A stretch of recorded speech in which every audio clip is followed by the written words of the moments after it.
سمندری طوفان باپر joy Katy بندر کے قریب پہنچ گیا۔ سمندری طوفان باپر جوائے چند گھنٹوں میں کیٹی بندر سے ٹکرائے گا۔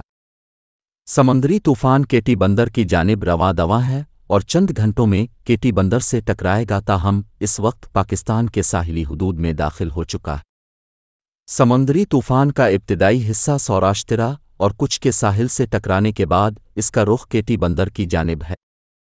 سمندری طوفان کیٹی بندر سے ٹکرانے کی صورت میں کھاروچان، شاہ بندر، جاتی، بدین سمیت ملحقہ علاقے زیادہ متاثر ہو سکتے ہیں۔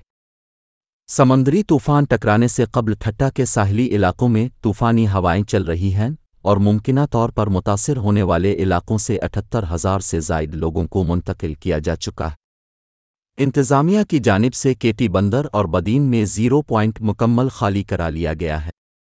محکمہ موسمیات کے مطابق باپر جوائے کے اثرات کراچی، ٹھٹہ سمیت قریب کے علاقوں میں بارش کی صورت میں نظر آئے، جبکہ تیز ہوا اور آندھی نے شدید گرمی کی شدت کو ختم کر دیا ہے۔ سمندری طوفان کے ممکنہ اثرات میں تیز آندھی، بارش اور سیلابی کیفیت شامل ہے، جس کے پیش نظر انتظامیہ کی جانب سے تمام متعلقہ ادارے ہائی الرٹ ہیں۔